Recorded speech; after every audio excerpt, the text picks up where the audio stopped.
Greetings, Michelle here. So glad you're joining me, and I hope that you learned something new in this session. I know that it might sound and seem very basic, but this is the foundation. And so whether you use props or have seen them or maybe want to learn more about using them, that's what this session is for. So though it might seem very simplistic and basic, I have a feeling that you're going to learn something brand new. So come along this amazing journey, and we're going to invite the Lord into this space before we get started. Dear Heavenly Father, we just thank you for technology. We praise you that we can gather even without gathering physically. But Lord, I just ask that you would anoint my lips during this session, that you would help me communicate whatever it is that you help us to deepen or modify our practice. And whatever that looks like when we're practicing, may your Holy Spirit just be with us as we can connect closer and closer to you, no matter when, where, or how we are practicing, and the things that we use to help us surrender more, help us to deepen more, help us to release more, and really just help glorify you even more. So Lord, be with us during this session, and we praise you for this wisdom that you've blessed us with, and thank you for this ministry. In Jesus' name, amen. Amen. Well, like I just prayed, these props can help you have a release or assist you in surrendering just a little bit more. Perhaps they are a way for you to deepen a form or deepen your worship, or come closer to God as you worship or pray or meditate. So props are an amazing part of practice, and I want you to learn as a teacher that props are not anything that are going to make someone feel inferior, but you as a teacher should be using them as a demonstration, whether you're on an online platform such as this, or when you go out and you begin to teach, that you would allow your students the freedom to grab all those props. And this is what I do. I grab props, I put them on my mat, and that makes everyone, without even you saying go grab props, they'll grab those blocks, strap, whatever you have on your mat, they're going to go grab that. And so as you demonstrate postures throughout your class, you can demonstrate the modification or the ways to deepen your form using props. So let's go ahead and get started, and we really are just going to start from the basics. I have one of my favorite YogaFaith bags, has one little pocket so I can store my cell phone if I need to keep track of time or whatever else that's really accessible. And I know this is super basic, I know you have a bag, but what I want you to learn to communicate to your students is, if they're going to be practicing yoga and you want them to also have a long, successful practice, then they need to get their own props and a little bag that suits them. This one I like because it stays open, so it carries my mat, it carries my blocks, and it's just really accessible, so it makes it really easy. I want to start from the very foundation. You might say, oh yeah, a mat. Well, this is the most important prop that you will come across. I travel a lot, so this one folds up very thin, it fits on my suitcase, it suits me well. Now, if I'm going to spend a lot of time on my knees, this doesn't have a lot of padding, so this might not be practical for people with knee issues or just like that really cushioning feeling. This mat is pretty sticky, so I love it because when I'm practicing those forms, then I can just stay put and not worry about slippage. Now, in a hot class, when your mat gets wet, you want to start thinking about the styles of yoga, whether it's you or what you're cueing to your class. This is great for postures that you're going to have static stretching. Now, this isn't practical for vinyasa. Why, you ask? Because you get stuck, so it's not very slippery. You want something in vinyasa that you can move and not stub toes, not stick, because you're flowing in vinyasa a little bit more. Now in hatha, where you have static stretching or a little bit more slower paced, something like this would be just fine.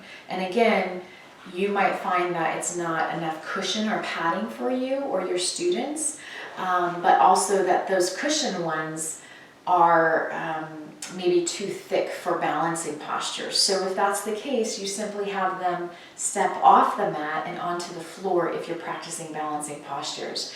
If you start to see some of your students fall off, you might want to just take a peek at their mat. And if it's very thick, you could say, you know, maybe invest in a different kind of mat that's more suitable for you. So again, this might seem really basic, but this is a really important prop that we have to start from the foundations. Maybe you already learned something, I don't know, but also really contemplating the style of either you or your students, and then encouraging them to get the props that are going to be practical for their journey, right? And speaking of hot yoga, a lot of people have these towels, and they're not just any towel, they've got little sticky nubs on the back. So you can put this on top of a mat and have it even less sticky, or just something to catch your sweat so you're not always cleaning your mat all the time. This is a lot easier to throw in the washer and clean. So again, just basic props, but very, very important, yes? Okay, so I am on my little handy dandy Mary Poppins bag here. These have been with me for many years, as you can see. I love to practice with foam blocks. They're just really soft, really comfortable. You can sit on them to neutralize your pelvic bone, just like I'm using this meditation pillow, which I'll talk about later.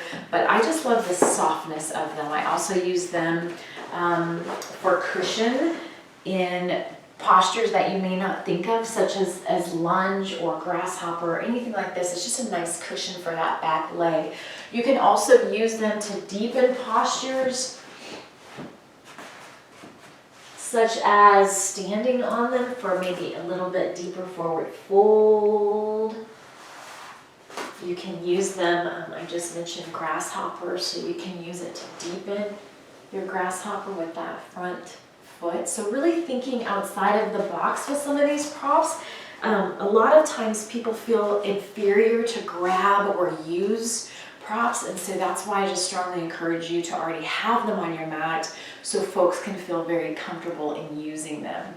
So like I said, I love foam blocks. However, they can be unstable if you're using them for standing postures. So cork blocks are a little bit more stable in that manner. I'll profile you here. Or stacking them works as well too, but you wouldn't want to have this under your knee. It's not very cushiony, it's not very soft. So again, basic props, using them in different ways and just knowing how you can use them, right? So a little bit more stable, they're heavy. These are very light and a lot cheaper than the cork blocks. These are sometimes 25 bucks each. So if you see them on sale, grab a set. Okay, one thing that I did forget to mention to you, I hope that you have this. This is available in your downloads. It is just titled, What is a Prop? So this is the handout that goes with this session. And right up at the top, it says, in the world of yoga, a prop is any object that helps you stretch, strengthen, balance, relax, or improve your alignment. So a prop can be anything. I know that I am surrounded by many props, but really anything that helps you in a form is going to be a prop. So it can even be a person, right? Anyway, so let's just peek at our handouts here in the second paragraph, first page. It says, our Creator made us all uniquely, perfectly imperfect. That can mean that one student's arms may not be long enough to reach the floor comfortably in a standing pose, while another person can hang out there quite easily. If we show each student how to use blocks, bolster, straps, blankets, etc. properly, it will help them to create a unique experience for their own unique body in their own unique practice. So again, many of us have unique, well, we all have unique bodies, but different forms will be accessible to different people based on how you cue, how you demonstrate, and what you use as an instructor. If you're using a prop in a form, it gives your students freedom to do the same. And some people already grab them and just use them as an extension of the limb. So different ways you can use them, just what I would say is just always use them. The more the merrier. A lot of studios don't have a lot of the different props such as bolsters, eye pillows, but we're just going to walk you through the different props and hopefully shed some light on maybe a different way that you may be using props currently. So thoughtful use of props, extend limbs as I just showed, stabilize the core, let students blossom and unfold into a posture that allows them to explore that posture and enjoy what yoga really is. So you don't want people agitated and frustrated. You want them have the ability to find success in that form, and so that's what props do. They help open, align, support in new ways, in a variety of ways, right? It doesn't always make a posture easier, just more accessible. So that's really the ultimate goal of props, is to make these forms accessible. Holding a block between your thighs and standing forward fold will intensify the sensations and activation of the muscles of the legs and core. Props can also make for a more gentle practice when used for support, as in padding with the knees as I showed, hands in kneeling postures. Props can also allow for a deeper release when used properly in relaxation, restorative, and calming poses. So when we use them in a lot of our supine postures, we can let the limbs relax, and I'll show you a few examples of that. And it says, finally, the simple addition of a chair may allow a student with challenge balance to feel more safe and able to participate fully in the class. And again, we're going to go through each prop. So anyway, I hope you read all of this. I won't go line by line, but it's a really great handout, and actually just one of my favorites, because I know sometimes we're like, what more can I learn about a yoga mat? But this is the foundation of one's practice. So if we start them successful, or you as a practitioner, trainer, really starting them from the basics and encouraging your students that this is important. A mat is very important.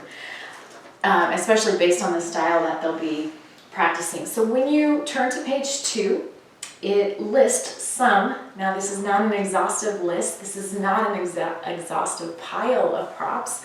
We have our mat, a strap, a wall, a cushion, chair, block, sandbag, foam wedge, blanket, towel, pillow, eye pillow, bolster, bench, and stool. So I have most of these around me, and again, this isn't actually all of them. I don't even have a wall. Oh, I do have a wall. Sorry, I do have a wall. Wall is very important. So we went over mat. I won't go into mat. I want to talk about strap. Where's my Mary Poppins bag? Straps. There are lots of different kinds of straps. I want to tell you my personal favorite is one that does not have a metal buckle. Those metal buckles, if you're cueing a pose and somebody's still fidgeting with their strap, that metal buckle, that it's like a belt buckle and they cling together, and 10 minutes later it's like, people are like, what's that noise? They're getting a little irritated. You can see it in the class. So I like these plastic buckles. They make no noise. But at a certain point you can just cue. All right, forget the strap, let's just enjoy the form. So you want to make sure this is a short one. I'm not very tall, so this suits me just fine, but there are 5, 8, 10 feet straps. So you just want to get one that works for you. A lot of taller people will need at least an 8, so having those available or encouraging those students of yours to start getting props that make sense for them. Obviously, this wouldn't work on somebody who's really tall. When we do, let's just say, reclining bound angle, the strap goes around the foot and then around the sides of the hips, and then you lay back. So again, this suits me just fine. I'm not very tall, but this would not work for a tall person. So yes, you can learn more about straps, and we can use those in a variety of different ways and means, and that's another class, but all sorts of things. You don't have to use them to bind your limbs, and just thinking and getting really creative with your props will help you as well. The next one on the list is the wall. Walls are very, very useful in class. A lot of times I just go up to the wall, and again, it just gives people freedom to do the same. And I'll do a posture at the wall, and then I'll have people step away from the wall, or at least have that invitation. They're welcome to still continue to use the wall, but with the whole class at the wall, it gives them that permission where they're not feeling inferior or I don't want to be the only one going to the wall, and so they don't. So oftentimes I'll just take a balancing posture such as dancer as an example. I'll have everyone go to the wall and do dancer, and I'll do 2 sets. So in that second set, the invitation is to maybe step away from the wall. Don't worry, it's there if you need to use it, but then they can have the wall for both sets if they have balancing challenges.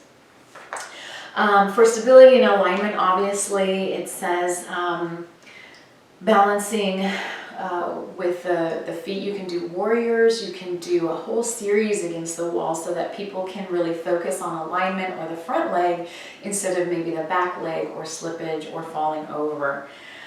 Restorative postures such as legs at the wall, we do that often at the mat, so actually going to the wall and placing your legs on the wall for that support can be really nice. Support the back in seated postures and balancing postures. You can use those as I mentioned, but really not compromising the balance and mobility. And again, just I can't emphasize it enough, and I probably will sound like a broken record, but you really do want to allow your students that freedom of whether it's a block or a wall, that they would feel comfortable with just going to the wall. Cushions, they're welcome for long seated meditations and really for restorative postures. I was sitting on one. This is actually a meditation bolster, so you can see it's shaped like the bum. This can be used, for a plethora of items. Like I just said, restorative postures are great, but really this particular style is designed for the sit bones and kind of neutralizing the pelvic bone. So you've got, each one of these props, there's a ton of different variations. So you'll see a lot of different kinds of cushions and meditation cushion. In fact, this one is specifically called a meditation cushion. A lot of times meditation is done in a seated position. So this can be used for those long periods of meditation. Or you can place this up against a wall so you have the back support as well as the support for the tailbone. Other cushions involve, this is more of a bolster, and again, there's lots of variations for each item that I'm going through here. There's different sizes. Bolsters can tend to be a little bit expensive, starting at $25 to $55. So a lot of studios don't actually carry them. I'm starting to see more and more, so that's great. The YMCAs are starting to carry them, so that is really awesome. But again, just thinking about things that you can do. I love a bolster for many reasons. I really love to use as a heart opener, or because of my height, I like to just sit on it and then come into an assisted heart opener. So this is a great posture to use use a bolster for. You can use it when you're in Shavasana, of course. You can use it as just a pillow when you're in Shavasana. So again, lots of different ways that you can use each of these. And not only is this not an exhaustive list, it's also not an exhaustive way of showing you them. Okay, so lots of different cushions, lots of different bolsters. A chair. Chairs are an essential prop, and not every place has them. A lot of community centers, such as the YMCA, you'll see chairs, but in a yoga studio, you won't just see chairs. They can be really helpful for just people with limited mobility or certain demographics, such as prenatal, postpartum, anything adaptive. If you have chairs, again, allow the students to feel freedom in getting that chair. So you don't have to just use the chair to sit in, although that's really great. I like to use because of my height. Now blocks tend to just bring the floor higher, right? You've probably heard that before. But for me, I like to really bring my feet, whether it's an actual seated position where the floor can come up higher. So you can play with that for me. And it might just be one or the other. Even just sitting in a chair with blocks underneath my feet feels really good. You can use the chair for actual balancing, right? So sometimes folding chairs can be unsafe if you're really using them in a different way. This one's pretty stable, but you just want to be sure if you're doing weird things on them that this isn't going to collapse. So chairs, walls, all of that. Most studios have 4 walls, right? Unless there's equipment that you can't get to the walls or you're teaching an outdoor class. So things to think of if you want to do a chair class, obviously you have to have enough chairs or you need to cap the size of your class based on how many chairs you have. So things to think about. We went over blocks. I don't think there's anything else I need to say about blocks. Sandbags. Maybe you've seen these, maybe you, they're not the Home Depot kind, so not the ones you've seen in Home Depot. They're generally 3, 5, 7, and I think 8 is the heaviest I've seen. There might be heavier ones, but different things you can do with a sandbag. I don't actually have one, but you may have seen or heard of the yoga sandbags. Some things you can do with them that make nice assist or self-assist is the sandbag on the child's pose, in legs up the wall, having a sandbag against the wall, if your legs were against the wall, and having the sandbag at the bottom of the feet. So lots of things you can do with sandbags as well. You can also have the smaller ones and place them in the hands for Shavasana. That's very relaxing. And I'm sure you can probably think of some other things. I say here they come in a variety of sizes and weights. Use caution when placing props on students, and you want to make sure that you have their permission. Really great things to think about are some flip chips where people are okay with maybe it's touch, maybe it's essential oils or adjustments, so that you know the student's okay with having something placed on them such as an eye pillow or sandbag. But sandbags, much like weighted blankets, there's a feeling of security, there's a feeling of stability, and so to end a class like that can feel very calming and just very soothing. I don't have a foam wedge, but it is the same material as these foam blocks, and they really do go, and I can show you with the blocks as well, but they really do go underneath the wrist. So imagine these blocks were wedges, kind of like you put under the door to stop the door. It's actual wedge. So the high point is underneath your fingers, and it just alleviates that pressure in the wrist. You can also use those wedges for the backs of the feet as well as the blocks. You can use like downward facing dog. You can use them under their hands or feet. If you just noticed in my down dog, I actually had my fingers hanging off of the blocks. And I'll do that facing you.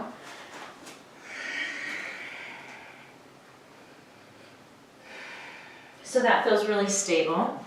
And again, just releases a lot of tension in the wrist. And I don't even have wrist issues, and that feels good. So that is the foam wedge. You can use it in a plethora of ways as well. Again, under the feet in certain postures, sometimes heels can't connect, and so people like to rest on a foam wedge.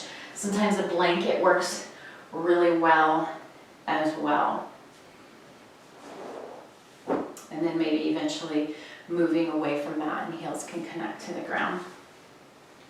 Speaking of the blanket, Now you may have seen these, and there's a reason why this particular blanket is used in yoga classes, because when it's folded, the structure stays pretty tight. So it's not a cotton blanket where you're pressing and it continues to go down.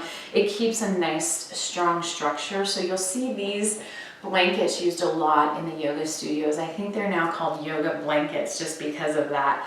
But they also come in all kinds of sizes and weights. Some are very heavy. If you travel a lot, I wouldn't recommend that. They get very heavy if they're very large.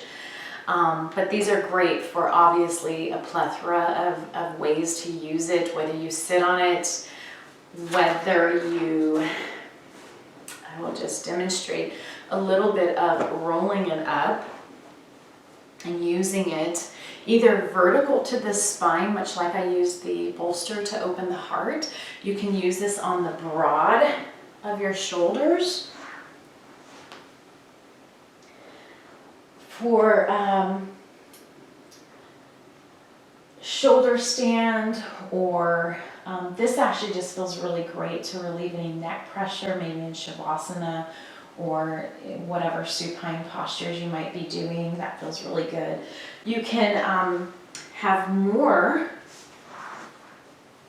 little bit more padding, and I would recommend this for a shoulder stand. So again, at the broad of your shoulder here, where the head is off, and then coming into your legs at the wall, or shoulder stand. Really great to just simply cover yourself up in Shavasana. That's very nice. Or reclining bound angle is a little bit less vulnerable feeling when people are in reclining bound angle with their knees separated. So that's very nice just to offer a blanket to cover up in. Okay, so what is next? Okay, so pillows. You can use a pillow as opposed to a bolster if you know that you're going to be doing a lot of restorative postures or yin type classes. Have people bring their own pillows. Obviously they come in various sizes and firmness and weights, and can support the body in various styles. So a lot of times, whether it's bolsters or cushions, some yoga studios would more often have something like this. But if you still want to use this and still offer this to your students, just say, hey, Tuesday, bring your own pillow, and so that they can enjoy your restorative, or maybe it's a yin, whatever it might be. Moving on to eye pillows. These are my favorites. It says that they're small, they're soft, they're just large enough to cover the eyes.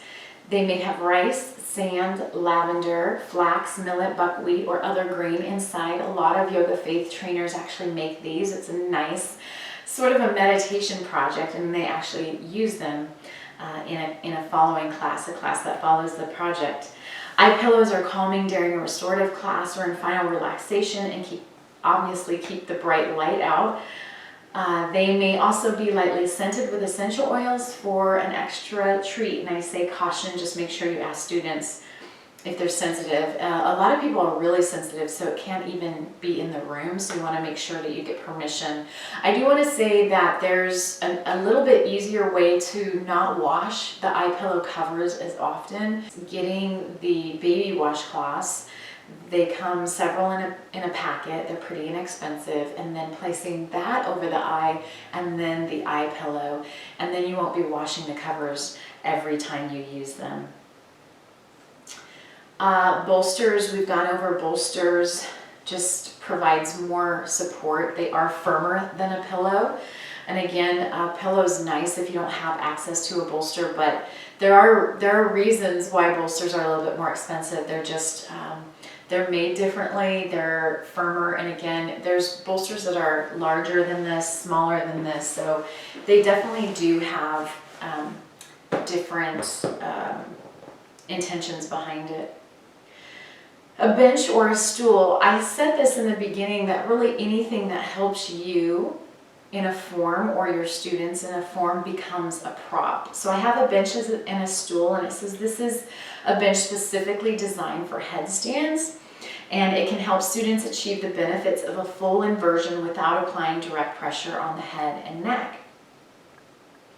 Blankets may be placed over a bench, and students can practice variations of legs at the wall without a wall. In addition, blankets and bolsters may be laid over the bench to assist and support deeper back bends or headstands. You can pick them up for anywhere from $49 to $149. This is on the high end. I only got it because it matched my office. I know it's a little splurge, but it was $149.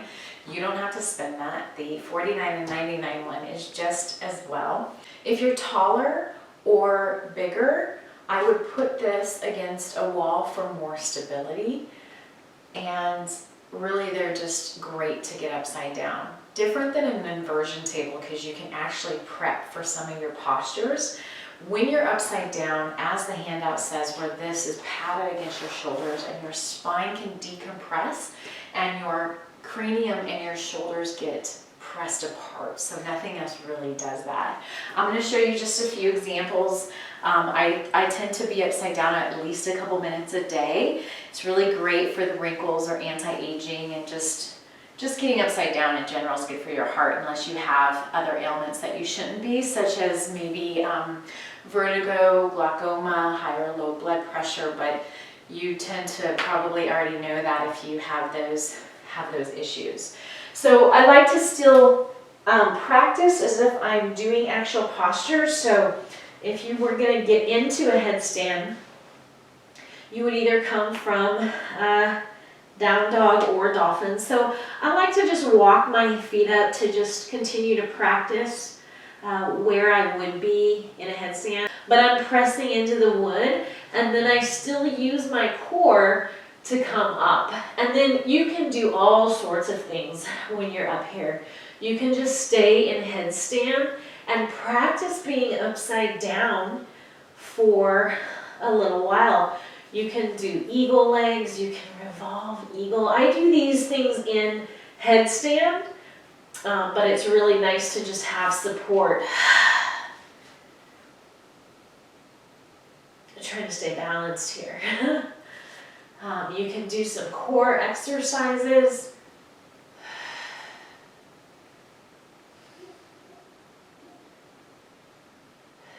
You can work on your scorpion. You can work on your arm balances.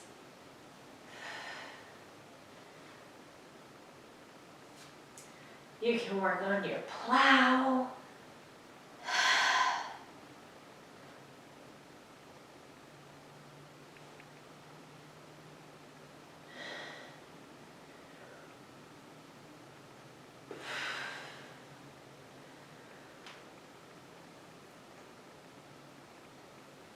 And when I come down, I try to float down just as if I was in a handstand or headstand.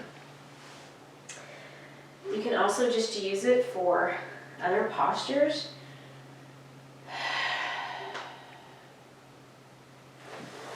Whether it's the bench or the chair, you can use it to back bend. You can use it for all kinds of things. That is the headstand prop, and I hope that helped you to understand inversions a little bit more if you get one, and really practice the mechanics of the posture. Even though you don't need them because this is doing all the work, engage the core, walk your feet up, use the core to lift up, use the core to float down, and just have fun with it. And this thing can actually replace your caffeine. I'm feeling good, feel like I ran around the block, but I didn't have to. So it's really great, and I hope that you get one so you can enjoy being upside down. And really, this is what inversions help me with, is just inhaling a new perspective. Sometimes I just come and get upside down. I actually do a lot of phone calls when I'm upside down. It's just really great. So I hope you love it as much as I do. Coming back to the towel, this is a towel that's really great for hot yoga, as I mentioned before. Not every towel has the sticky nub, so just know, once again, these props, there's variations to each one. There are just normal towels, and You know, if you're doing a hot vinyasa class where you sweat, they're really nice to have in a hot class. You can count on people, you know, sweating no matter what.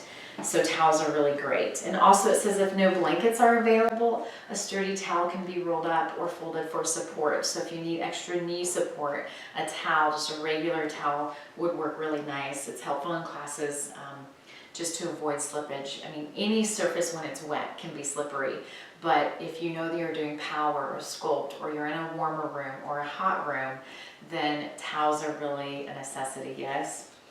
A wheel, this is kind of a newer prop in the yoga world, and they've become pretty trendy. They're really great. You can use a wheel in just about any posture, and I use my wheel a lot.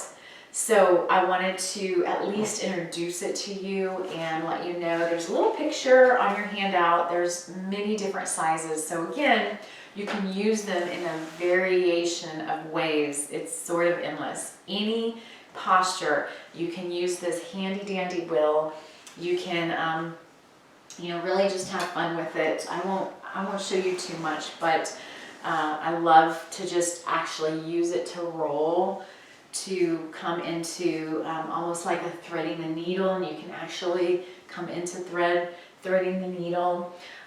If you look at it, it's a little bit higher than a block, so again, you can still use it as, you know, bringing up the floor a little bit and just rolling, actually using it to roll.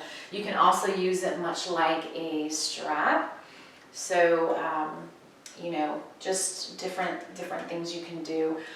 I love to use it for heart openers because it is that much higher. Just give you a couple examples of how I love to use it most.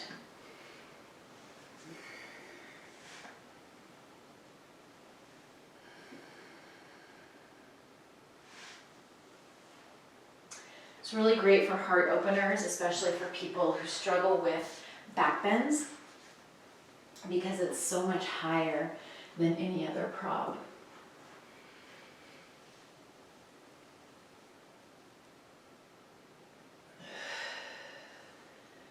So lots of ways you can use it. You can, like I said, use it in any posture, just like a strap, just like a block. You can use this to do so much. You can stand on it and use it for balancing postures. If you Google it, you'll find all kinds of pictures. Moving on, page 4. I love this because props can really be summed up in this way: to provide real options in postures, and that's really what they do. You'll see them a lot in restorative and yin. Now, while we're on that subject, restorative is not yin and yin is not restorative. In restorative, I'm just going to give you a little restorative pose here. And I got so much stuff around me, I'm not even sure if you can see me anymore. But let's just say that we are, yes, I'll use that for a pillow. Oh, that's nice as a pillow. Okay. You're here in restorative. These props are used so that you can relax completely. Okay? So in yin, your muscles are engaged, because in yin, you are going deeper than the superficial muscle. You're getting into the fascia, you're getting into ligaments, and really it's quite different, because in restorative nothing is engaged. You're completely relaxed, muscles are soft. In yin, you are engaged. This difference between compression and tension here. You are engaged, and you kind of go to your edge and then you back off. So there is some engagement here, different than restorative where we're completely relaxed. So both have great benefits, but very different. So I thought I'd throw that in there. Bonus material, because I think yin and restorative get mixed up and they are quite different. Speaking of fascia, there's a couple of things I wanted to mention. And while we're on the subject of yin, if you do fascia release during yin, you can get these myofascia balls anywhere. Make sure you get myofascia balls, because there are less expensive balls out there, but there's a reason they're less expensive. Okay, so these are specifically for fascia. So let's just say we're doing yin and we're holding this pose. These fascia balls help you to go deep into the posture. And it doesn't even have to be yin, but that's really great because you're actually holding those postures. It could really be anything that you practice, any forms, or just, when you're bored or you're a weird yogi like me, you can just sit there and roll on them or watch TV and do certain things. So, they have all kinds of fascia releasing props out there. The good old fashioned, I think my husband's had this forever, good old fashioned foam roller. Don't forget about your fascia. It's the deep, it goes really deep, and you want to keep that healthy and hydrated and moving. That's where all the stuff and all the junk goes. And if you know anything about yin, the meridians deep inside of us, where I believe the Holy Spirit is, that's what I believe those meridians are. Just really keeping those healthy and flowing. All of these props can help you do that. So I just wanted to mention that while we're on that subject. But yes, there's a little restorative yoga class example on here, so you can go through that. This isn't an asana family class. It is just an introduction to props. So within each module and each asana family, you'll see the different ways to use these different props. But my point is that you want to make sure that you as a teacher start to grab these things so that your students have the freedom to find exploration, to find release, to find surrender, whatever your intention is in using these props, so that they can enjoy yoga and really find their best form, their best posture. So I've got some benefits and some cautions down there, but really just going back to what they are, and it provides real options in postures. So I hope that you've learned something new, or at least reminded of maybe not just the simplicity of the foundations of yoga, but also not just for your students, but for you to review and say, hey, I've been ignoring some of these things, and I know that I could draw closer to the heart of God if I would just slow down and relax and use some of this stuff, and that's where the rubber meets the road. So thank you so much for listening, and I'll see you in the next session.